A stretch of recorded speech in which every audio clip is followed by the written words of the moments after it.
mucho tiempo juntos. 10 de la mañana, 31 minutos en todo el país. Esto es No Te Duermas, estamos hasta las 12 del mediodía. Nos decía Gustavo Romero a través de YouTube. Ojo con Japón para el Mundial, ¿no? Oscar recién hacía este jueguito del PRODE y Tal vez porque yo dije que Alemania la veía en la final y él me dice, ojo, Japón. Porque Japón le ganó a Alemania. Japón hizo un buen Mundial, el último Mundial, y bueno, esta vez dio el batacazo contra Alemania. No me acuerdo, me hiciste esa referencia ayer. Hizo un buen Mundial. Comentábamos al comienzo del programa que hoy es el Día Internacional de la Eliminación de la Violencia contra la Mujer. Cambiamos absolutamente de tema y hay una información al respecto de esto, Mónica. Información de último momento, todavía es una información en desarrollo porque apareció un cuerpo precisamente en el descampado donde ayer se hacían los rastreos de Liana, la chica desaparecida en la zona en las afueras de La Plata. Esta chica desapareció el domingo de una manera de lo más extraño porque salió a hacer una compra y ya se perdió todo contacto con ella, empezaron los rastrillajes. En el mismo predio, una zona de quintas, donde ayer se encontró el DNI y aparece un cuerpo en un zanjón. No está identificado todavía, pero otro dato significativo es que las investigaciones dicen que la última vez que se detectó una conexión de su teléfono celular, precisamente el domingo en que desaparece, fue en esa zona. Bueno, algo parecido ocurrió la semana pasada en la zona en de Moreno. En la zona de Moreno, exactamente. Está con nosotros Viviana Caminos, ella es presidenta de RAT Argentina. RAT Argentina es esta organización de alto al tráfico y la trata. Viviana, ¿cómo estás? Buenos días, ¿qué tal? Bienvenida. Muy bien, muy contenta de estar acá con todos ustedes, a los que conozco hace mucho tiempo, así que bueno, feliz. Bueno, lamentablemente damos estas noticias prácticamente todos los días en los diferentes medios de comunicación de Argentina. Esta cuestión de que ser mujer es estar en peligro permanentemente, porque las muertes de los varones muchas veces tienen que ver, vemos muertes, venganzas, por la droga, sicarios en este momento mueren en robos, mueren por robos, o sea, o son delincuentes o son víctimas de delitos como el robo, riñas, pero para las mujeres el peligro es ser mujer, es esta cuestión de que todavía, a pesar de todo el trabajo que se viene haciendo hace tanto tiempo, ¿no?, para erradicar la violencia hacia las mujeres, para cambiar esta concepción patriarcal, esta concepción en la cual la mujer es un objeto devaluado, es un objeto una cosa para ser usada, para ser tirada, para ser violada y para ser matada, ¿no? Todavía seguimos la misma cantidad de femicidios todos los años, o sea, no ha bajado la cantidad de femicidios, y eso es terrible. Es que tal vez haya un trabajo, como decís vos, muy fuerte para concientizar, pero no haya un trabajo desde la justicia y desde la seguridad para evitar. Sí, pero más allá, yo te digo la verdad, que está bien, la justicia tiene, para mí tendría que haber una ley penal. Esta gente tendría que estar preso ante la primera intento de claro, porque inclusive los hechos delictivos en que son víctimas las mujeres tienen una violencia adicional. Claro, porque a veces la justicia actúa, les da un batón de pánico, tienen con esta mujer, por ejemplo, la que murió en Cañuelas, tenía un perímetro de restricción. Te iba a decir eso. Parece sí. que esas situaciones como que le generan más odio, ¿no?, a los victimarios. Le genera como más bronca esta cuestión de no poder seguir apropiándose de esa persona, y entonces es la muerte, ¿no? La imposibilidad del diálogo, del logos. El ser humano es logos, es hablar, y esta cuestión parece que lo primitivo, donde desaparece la posibilidad de la palabra para resolver conflictos, y lamentablemente, si bien puede haber algunos crímenes de parte de mujeres hacia varones, la realidad es que el 99% de los crímenes de odio, porque son de odio, porque a veces esa cantidad de puñaladas que uno se da cuenta que es por odio, que hay una cuestión ahí afectiva de odio, son de varones hacia mujeres o hacia travestis en algunos casos, ¿no? Que como se identifican, se visten como mujeres, sí. Entonces también están tan devaluadas como una mujer. Y esto, Viviana, que comentabas vos de que puede pasar este odio que se acrecienta cuando hay una denuncia, cuando está la justicia actuando, ¿hace que bajen las denuncias? Claro, porque el miedo también a que si yo denuncio, este tipo me puede matar, ¿no?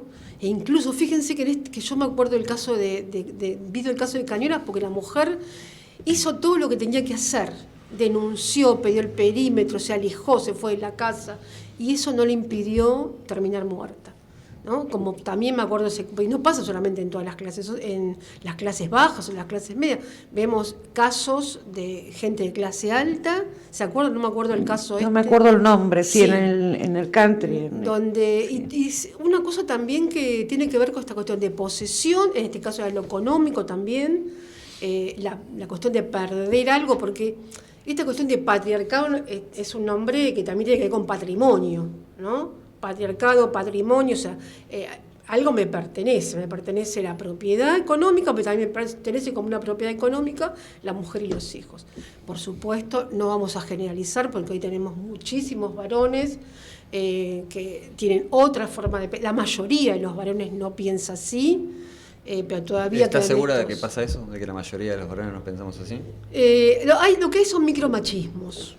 ¿Viste? No sé si no van a querer matar, pero sí hay micromachismos, ¿no? Estos pequeños. El poder económico. Yo, por ejemplo, sí. veía el tema que discutía con una persona, lo del Gran Hermano, Alfa, que lo que hizo que esta cuestión de que el otro también celebraba, porque en realidad se hizo pasar la voz del novio de la chica, de Coti se llama, para decirle unas guarangadas, ¿no? No sé si es abuso, pero es un tema de micromachismo, digo yo, frecuentemente, porque tenemos que denunciar entonces como abusadores a nuestros hermanos, a nuestros padres, a nuestros maridos, porque esto se produce permanentemente, todo tipo de chistes, este tipo donde está el cuerpo o ciertas partes del cuerpo de la mujer, para reírse, para hacer... esos son micromachismos también. Por eso te lo preguntaba, porque en los grupos de WhatsApp de los hombres, obviamente pertenezco a varios, eso está... Sostienen el patriarcado. ¿Y qué pasa? Yo he ido a grupos de varones antipatriarcales. Y ellos lo que te dicen es que también reciben mucha bullying, digamos, ¿no? Porque como ellos intentan deconstruirse, los tratan de pollerudos, bueno, de un montón de adjetivos, que de alguna manera disminuyen su virilidad, su masculinidad. O sea, ser hombre es esto. Si vos traicionás a esto que es ser hombre, entonces sos un pollerudo, todos los adjetivos que... Yo veo un cambio igual, en la gente más joven. Tal vez va a tardar mucho tiempo, porque creo que lo que está pasando también ahora es como la venganza del patriarcado a una mujer que se empoderó, a una mujer que hoy dice basta, que dice, bueno, esto no me gusta, no quiero seguir acá, quiero una vida más en paz para mí, para mis hijos, y es como la venganza, ¿no? Pero hay un bache en el Estado o en la justicia, o como querramos llamarlo. La perimetral es una medida controvertida y no se le dan herramientas a la mujer que denuncia y que hay hechos de violencia que son notables. Más allá de una discusión hogareña. No hablamos de una discusión hogareña. Sí, para mí las medidas también tienen que ver fundamentalmente con medidas de protección, ¿viste? A eso me refiero. Porque la perimetral sola no sirve, el botón de antipánico no sirve. Las medidas de protección tienen que pasar por lo familiar, por lo comunitario, el Estado tiene que cumplir un rol fundamental y para mí tiene que haber leyes penales. Perdónenme, pero si una persona que agrede a otra, ¿no? Un varón, por ejemplo, amenazado y todo, tiene alguna cuestión, también tiene que pasar esto entre las relaciones entre parejas, ¿no? En parejas, entre familiares, porque después lo que pasa es esto, que no solamente termina matando a la mujer, sino estos daños colaterales, porque acá en este caso, en el caso de Cañeras, mató, como en muchos casos, mató al hijo, al hijastro, y hubiera seguido matando así, en esta furia terrible que tenía, ¿no? A mí los recuerdos, Vivi, me hacen sentir siempre que estoy muy grande. Ahora estaba pensando que culturalmente, como dice Claudio, ha habido algunos cambios. Me acuerdo de programas de Olmedo, por ejemplo, de programas de Tinelli, por ejemplo, y de muchas otras versiones, digamos, que eran populares, televisivas, que hoy ya no y de gran éxito. Hoy no se podrían hacer ciertos chistes, se aceptaban, se reían hasta las mujeres. Sí. Pero esos chistes igual, o sea, en la televisión y en la ropa, pero subyacen. En los amigos subyacen, en la familia está. Es decir, hoy desde lo mediático se intenta cuidar porque está, entre comillas, mal Yo he tenido, visto, por ejemplo, alguna comentando, me decir de quién, yo soy feminista, milito en el feminismo, y que te miran y te dice, no serás lesbiana vos, ¿no? así con esa mirada, como si fuera un delito, ¿no? Pero esa sospecha hacia una mujer que milita los derechos de la mujer, ¿no? Esto pasa en todos lados, frecuentemente es así, y aparte no solamente, también. Esto atraviesa, eso te iba a decir, esto atraviesa no solamente a varones, sino también a mujeres, porque tenemos hoy un montón de mujeres que defienden a esos varones. Tenemos que está, no sé si está en el plantel del equipo del Mundial, Thiago Almada, que con es una denuncia. Yo tengo mi amiga Raquel Armida Leyenda, que es la abogada defensora que volvió a hacer la denuncia hoy, pero como si nada, eso también, ¿no? Esta cuestión de quitarle valor a la palabra de una mujer que dice que fue violada. Hoy los titulares dicen que puede ser excluido del equipo. Un familiar mío, cuando hablamos esto el fin de semana, decía, bueno, pero era la novia, una señora grande, ¿no?, de mi familia. Entonces, es señora grande, con otra cuestión. Entonces, va a explicarle a esa señora grande que el no es no, aún entre relaciones estables. Matrimonios. No matrimonios. Ocurrió, trayendo el tema también, con Villa, el jugador de Boca, ¿no? Tuvo Claro. una denuncia y siguió jugando en Boca. Al principio se tomó Primero esa medida. sí, tal cual, y después. Pero se notó que son fue dos una medida denuncias, hacia una afuera. va a juicio ahora. Y esto pasa en mucho. Antes, en el tema de la política, se encubría totalmente. Hoy, tal vez, los otros partidos de oposición Infran estuvo denunciado. lo utilizan, pero no sé si porque realmente la convicción de que ese tipo cometió algo tremendo, sino una utilización política también, Una ¿no? utilización partidaria. Pero recuerdo, perdónenme recuerdo el encubrimiento que hubo, me acuerdo cómo se llamaba, el intendente de Pergamino, en su momento, que fue diputado, terminó siendo diputado por el Partido Radical. Yo llevé una denuncia, porque nosotros hicimos, una de las primeras intervenciones que hicimos fue en Pergamino, en un prostíbulo donde se rescataron 14 chicas paraguayas y donde yo tengo el video de la reclutadora, que se lo dejé a la justicia, donde la reclutadora dice, tal cual, que quien era socio del dueño de ese lugar era el intendente de Pergamino, ¿no? Y sin embargo me dijo, ay, esto es terrible, terrible, y después no pasó vez nada. Dijo una cosa parecida de un juez muy renombrado de la corte, ¿no? Qué bueno.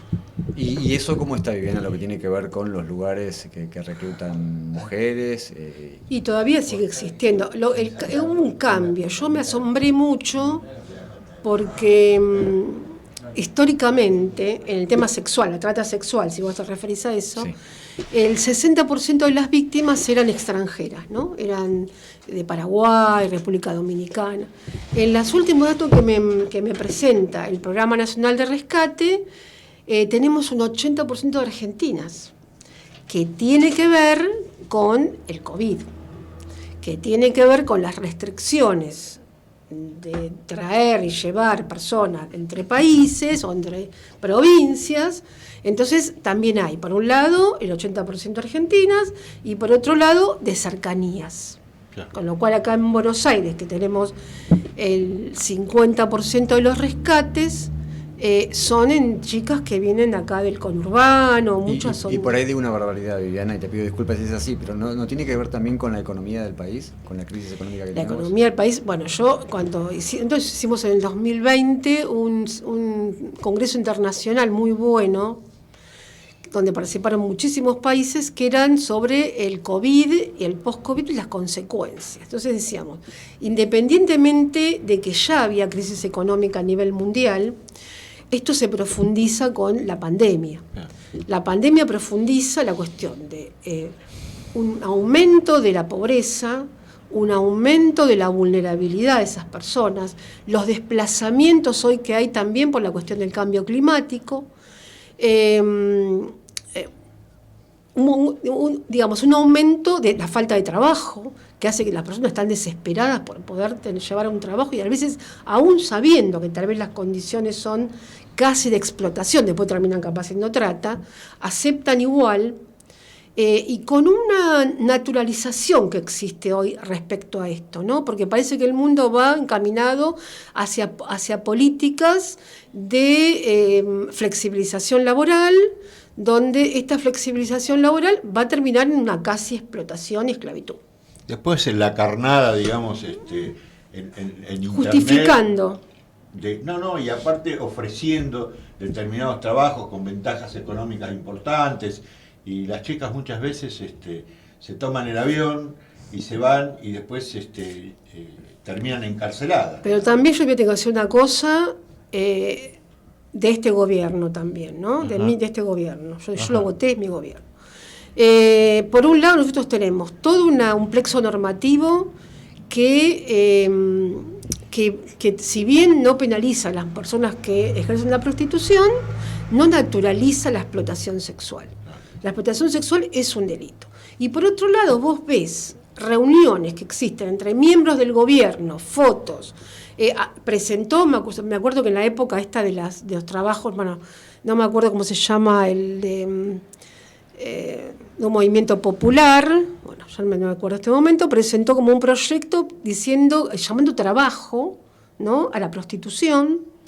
¿Qué eso implica? Si vos lo llamás trabajo a la prostitución, estás de alguna manera legitimando al explotador. De hecho, son trabajadoras sexuales. Claro. Nosotros decimos, a ver, no es que no le queremos poner la palabra trabajadora, obvio, tienen todo el derecho no nos vamos a meter en las razones por las cuales una persona ejerce la prostitución. Absolutamente. Tenemos que trabajar con los varones para disminuir la demanda, ¿no? Pero lo cierto es que yo fui directora del programa de rescate en la provincia de Buenos Aires. Participé en cientos de allanamientos en prostíbulos. Siempre, incluso en la calle, siempre hay la figura del explotador. Ya sea adentro del lugar, quienes son dueños, quienes administran, en la calle, el policía, el jefe de calle, el proxeneta de la esquina. Connivencia absoluta. Claro, sí. Y aparte, está acá en Matanza, con chicas travestis se comunican conmigo. Fue no sé si el año pasado, o fines de pandemia, no me acuerdo. Se comunican porque estaban denunciando que había una organización de tratantes que traían chicas acá sobre camino de cintura, traían chicas y traían travestis, incluso que maltrataban al resto, a ellas, al grupo de travestis que estaban ahí, sacaban la plata, las golpeaban, y que denunciaron en la justicia que no habían hecho nada, la justicia de Matanza, ¿no? Y que nadie hacía nada, entonces pedían por favor que intervinieran. Me mandan audios, todo. Yo lo mandé primeramente a la Protex y después hice algo que tal vez no hay que hacer, ¿no? Pero como para decirles, bueno, miren que si ustedes no hacen algo, nosotros le hacemos un mitin ahí en la puerta del Departamento Judicial de Matanza, ¿no? Es mandarles todo lo que hemos mandado a la Protex acá en Matanza y decirle, los hago responsables del riesgo que puede correr alguna de las chicas que está ejerciendo la prostitución en la calle. Que no le vamos a prohibir que ejercen la prostitución, sino que no sean explotadas sexualmente por quienes se enriquecen, porque ellas son pobres. Y ustedes vieron los lugares en que yo fui, donde los tipos vienen con autos importados a la noche a buscar la plata, y las pibas son pobres, ¿no? Son vulnerables, tienen muchos chicos, y que sueñan con que en algún momento van a juntar plata para comprarse el departamento, para salir de eso. Y yo le digo, chicas, miren que yo encuentro mujeres de 40 años que siguen pensando lo mismo. Porque después resulta que con las enfermedades que tienen ahí, yo tengo amigas que fueron prostitutas. Y Delia Escudilla, ella dice, mira, yo para demostrarte las consecuencias de la prostitución, mira, saca una bolsa de remedios, ¿no? Todas las psiquiátricas, físicas, que ella tuvo como consecuencia de la prostitución. La prostitución no es una romántica, ¿no? Tiene consecuencias. Las consecuencias no son para los clientes, son para las mujeres y travestis que ejercen la prostitución. Algunas terminan muertas. Debe haber para el funcionamiento de ese tipo de lugares, sí, o de ese tipo de organizaciones, una connivencia entre la policía, la justicia y el poder político. No, a veces la justicia o connivencia o dejar hacer también, ¿no? Con la policía siempre con la policía hubo connivencia porque te lo dicen las chicas. Cuando vos entrevistás, viste, una buena entrevista hace que terminen diciendo quiénes son los policías o los que venían a cobrar y todo esto, y siempre hay policías, siempre hay policías. Estamos viendo una imagen ahí con un pañuelo verde, detrás de Milei. Milei es un defensor, ¿no? Sí, no lo quiero mucho, Milei. Se nota, me parece. ¿Defensor de qué? Se nota, ¿no? Porque dice cosas terribles y a mí me asusta mucho que pueda llegar a ser presidente. ¿Qué quieren que les diga? Porque incluso hay gente que no se da cuenta, incluso de la comunidad LGTB o del movimiento de mujeres, que a veces alguno escucha y que quieren votar a Milei, que el voto de Milei, perdóname, ahora va a ser la politóloga acá, el voto de Milei y la profesora universitaria, el voto de Milei tiene que ver con una cuestión de bronca. De acuerdo, de la antipolítica. Hay una generación que, a ver, no puede comprar su casa, no pueden tener un trabajo. Escuchaba a las chicas de otros países el tema de los sindicatos y decía, no hay jóvenes en los sindicatos internacionales, porque como tienen todos trabajos precarios, tampoco pueden acceder estar sindicalizadas. Entonces, todo esto, la pandemia, ¿no? Que es un fenómeno mundial, que se recrudece más en los países como el nuestro, países latinoamericanos, que estamos en una crisis más profunda que los países centrales, ¿no? Que tiene que ver con Álvaro García Linera hablaba de la crisis de la globalización neoliberal, ¿no? ¿Qué es esto? Esta crisis que genera también estas cosas de odios, y que los odios siempre van a caer en los más vulnerables, ¿no? Y tratar de encontrar la causa del mal, lo que es peligroso. Cuando el objetivo es matar a Cristina, sea responsable o no, es centralizar el mal, lo que me pasa a mí, la fuente del mal, como fue en la época de Alemania, los judíos, en esa persona. En Alemania, en los judíos. Hay que exterminar a la fuente del mal, que eran los judíos, porque así el discurso lo había puesto. El discurso hegemónico económico, la fuente del mal es Cristina, ¿no? Entonces hay que matar a Cristina, y eso tuvo que ver con eso, con destruir la fuente del mal sin hacer un análisis profundo de todas las políticos y grupos económicos, y que no están solamente acá, sino que están en el exterior, que tienen que ver con lo que nos está pasando. Volviendo, Viviana, al tema que nos traía al principio de la conversación, vos hablabas de que hay algún cambio cultural como para parar con esto de las muertes de las mujeres. Sí, va a ser lento, va a tardar muchos años. ¿Pero hay un cambio político también o no?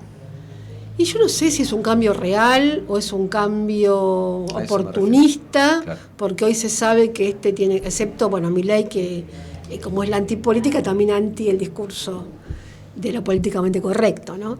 Pero también la utilización, porque yo en algunas cosas escucho que enuncian políticas y cuando vos ves la práctica, nosotros somos una organización que está en todo el país. Entonces, cuando vos vas a hablar con las compañeras y compañeros de las provincias, todo eso que se anunció nunca se implementa.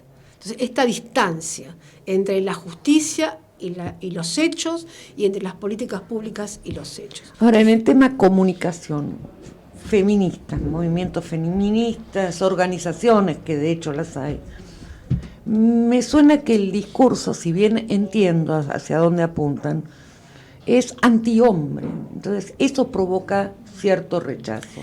¿Vos porque crees no que debe, sí, en los discursos sí. Y la gente lo siento, lo he hablado muchas veces, y la gente lo siente de esa manera, lo recibe de esa manera. Porque esto de antihombre, yo que participo en los encuentros nacionales de mujeres, es un grupito minúsculo. Pero existe.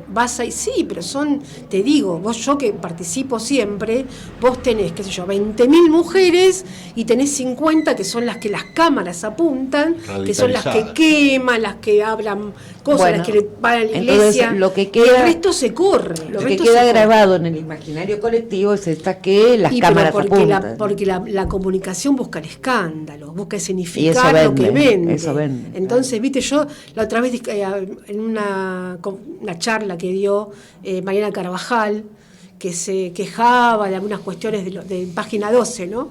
Y que decía que Página 12 como que frivoliza algunas cuestiones. Le digo, Mariana, tenés que entender por dónde pasa hoy. O sea, hoy cambió. El que no entienda por dónde pasa la comunicación hoy, que pasa más por las redes sociales esta vez, y que cuando una vez le pregunto ahora ven Gran Hermano, pero yo una vez le pregunto a una chica, una alumna, algo sobre Mirko y Marley, y me mira y me dice, ¿quién es Mirko y Marley? Entonces digo, sonamos, es la muerte de la televisión, No. porque o sea, no conocer a un personaje como Mirko Imala implica que no miran televisión. Hoy hay vuelven a mirar Pero no es televisión. imprescindible mirar televisión, te digo. No, ya lo sé, pero te digo que la comunicación comunicación hoy pasa por otro lado y es una comunicación, tenés que leer el libro de Byung-Chul Han, Infocracia, te lo recomiendo, porque él hace como una cuestión entre Foucault y lo nuevo, y él dice hay una devaluación de la comunicación, una devaluación de la política. Hoy lo que vende, lo que se comunica son 5 o 6 palabras, ¿no? Que tienen que ser así, y la gente lee un recorte de la realidad. Y lo que hay es un empobrecimiento cultural de la sociedad. Está bueno eso que comentaba Mónica recién del discurso antihombre, y yo me voy a parar en un lugar por ahí un poquito más profundo sobre ese mismo tema, porque cuando uno escucha el discurso que hay desde sectores del feminismo, si uno no se hace cargo de eso, porque uno sabe que no es eso y que no funciona de esa manera, ¿cuál es el problema? O sea, No, es un grupito, la mayoría... No, pero digo, si el discurso dice los hombres son así, así, así, y yo sé en mi rol de hombre que no soy así. Claro, igual, ojo, hay datos de la realidad. Cuando vos ves los datos de femicidios, los datos vos estás dando estadísticas reales. Si eso es ser antihombres, No, yo no me refiero a eso, me refiero a la proclama pública. Por ejemplo, Y vos acercás, por ejemplo, el colectivo de actrices, que fue el que quedó sindicado como el movimiento. Una cosa es defender la causa de D'Artés, que es la que tomó Estado Público, y para mí se genera desde ahí. Y otra cosa es todos los ingredientes que ponen en torno a eso. Lo de D'Artés, que la justicia opere, listo. ¿Vamos a cuestionarlo? No, vamos a lo que pasa acusarlo. que yo creo pero que... no meterlo Y lo en que un pasa colectivo. es que yo creo que el discurso del colectivo de actrices es muy importante porque Por lo representan- significativo, por tal lo cual. significativo, y que ellas puedan sancionar al abuso. Pero absolutamente. Me parece bien, porque hay un montón de absolutamente. pibas que recién... Yo estuve una vez con la chica esta, ¿cómo se llama la actriz? La acusadora, Sí, Thelma Fardín. Con Thelma Fardín en un congreso, y hablando sobre las scratches, ¿no?